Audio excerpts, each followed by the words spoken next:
everyone, Miss Duco from the Learning Lab. How are you today? Going to be reading the article 2 Days with No Phone.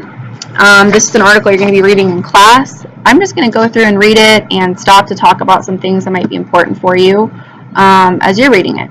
So if you have a highlighter, you can grab that and use it to highlight the important things in the article, okay? So here we go. It says 2 days with no phone. Experts worry that teen texting is out of control. Could you give up your phone for 48 hours? Our brave volunteers did. And I'm going to be honest with you guys, already I'm feeling like I probably could not give up my cell phone for 48 hours. I am like addicted. Okay, here we go. Instead of sleeping, Kenny Alcron, 16, often texts with his friends through the night. You get an urge, explains the teen who lives in the Bronx in New York City. When I get a text, I'm itching to respond to it, even if I want to sleep. Wow. Never quite felt that way about my cell phone text messages. Francesca Garcia, a high school student from Providence, Rhode Island, has also felt the need to stay constantly connected to friends. We asked how many texts she sent and received each day. I don't know, maybe 1,000, she answered. It's too many to count. Wow. It probably won't surprise you that teens are texting more than ever before. See page 24 for a chart with teen texting statistics if you're interested. Some experts are worried about how all that texting affects teenagers' lives. Yeah, I mean, it sounds like some teens are even having their sleep interrupted because they're so worried about texting. Teens in trouble. One concern is that students might not learn correct grammar and spelling if most of the writing they do is made up of text messages. Some people also worry that because teens text so much, they don't spend enough time talking with others face-to-face. That could be hurting their relationships with friends and family. So I'm going to stop here and just talk about spelling and writing. So there are some like shorthand terms that people sometimes use when they're texting. Like BRB for be right back, or trying to think of some other shorthand things that people, use when they're texting. You guys can probably come up with some. Sometimes I see people using those in their actual writing. For example, like here's one I just thought of, because people will write B and then C-U-Z. And that's not how you spell because, but then they'll end up using that in their writing. So that's how it could affect. Okay, face-to-face relationships, they're talking about that. What does that mean? That's how you interact with people. Like when you're in the supermarket and someone says hi to you, do you make eye contact and say hi, or do you just like keep your head down and keep walking and ignore them? Do you know what to do when you're having a conversation with someone and things feel awkward? Do you know how to navigate that? Some teens don't because they're spending so much time on their cell phones that they never have to have those authentic experiences. Okay, back to our article. Plus, all that texting and time on social media takes away from hours that could be spent studying, exercising, pursuing a hobby, or even just relaxing.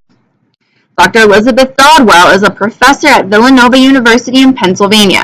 She says that many people expect to be able to access anyone or to be accessed by anyone at any time. Let me back up and read that, sorry. So what she's basically saying is that people have access to people whenever they want, because the cell phones you're glued to your cell phone. So it's like any time of the day I could call and have access to a person. Okay. It seems very appealing, especially to a middle school or high school student, she explains. The problem is there's no downtime, and people need downtime, especially when it comes to sleep. It's a kind of a time for your brain to reset. Sleep texting. Both Francesca and Kenny told us that they wake up several times during the night to text. Kenny even sleeps with his phone beneath his pillow. Dr. Dodwell says that it's common for teens' sleep to be interrupted by a text. Sometimes teens even send texts filled with nonsense words when they don't wake up all the way. She has been studying this trend, which she calls sleep texting. Why is sleep texting a problem? Adolescents, that means kids, need a solid 8, 10, even 11 hours of sleep to really function and sleep clearly. Function and think clearly, reports Dodwell. If they regularly lose out on sleep, she adds, teens may start having trouble in school. They may become grumpy, angry, or depressed. A lack of sleep can lead to weight gain and even obesity. That's because many people turn to junk food for quick energy when they're feeling tired. How many of you are guilty of that? I bet there's a few of you out there. The 48-hour challenge. According to Dr. Dodell, teens need to learn that they can and should turn off their phone sometimes. So we decided to have Kenny and Francesca do an experiment. I bet you guys can guess what it is. Here are the rules. No phone for 48 hours. No computer or internet either, unless it was for schoolwork. No Twitter, no Instagram. Would these two teens be able to do it? I think I'm going to feel really isolated. That means alone. Kenny worried. Francesca was nervous, but brave. I'm excited for the challenge, she said. I don't know what's going to happen.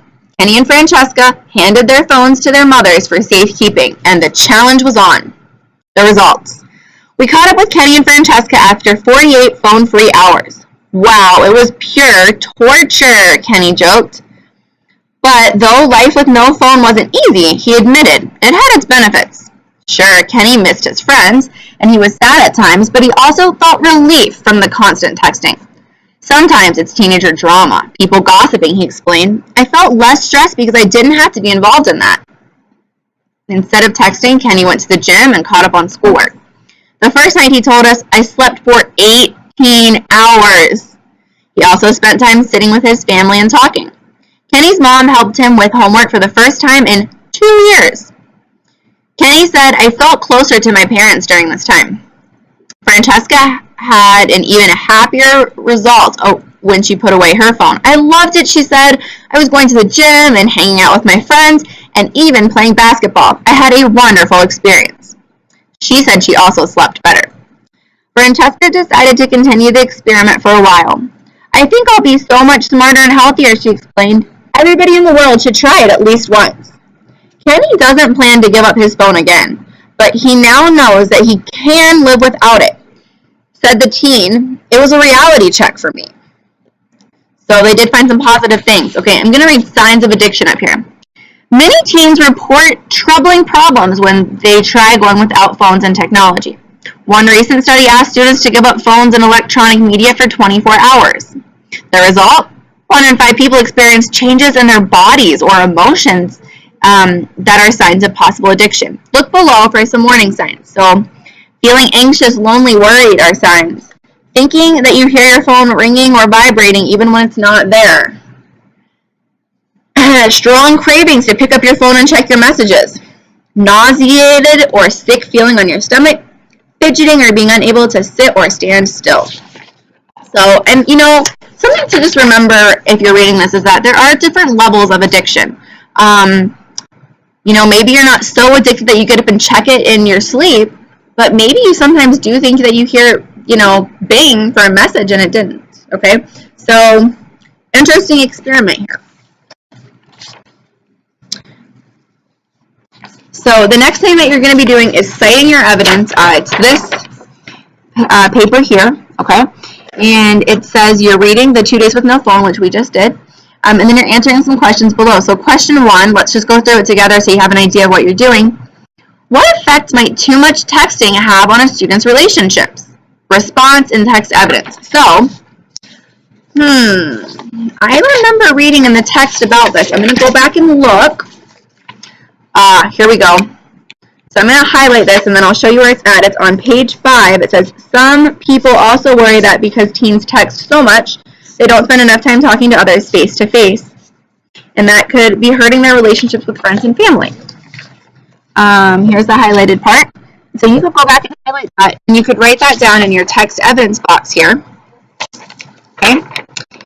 And then what you can do to explain is exactly what I talked about. You know, it's like, well, if you never see someone face to face, how do you know how to respond when things are awkward or when someone's sad or when someone tells you good news? So you're going to go through each question and answer it and then go back and find some evidence to support your answer from that article.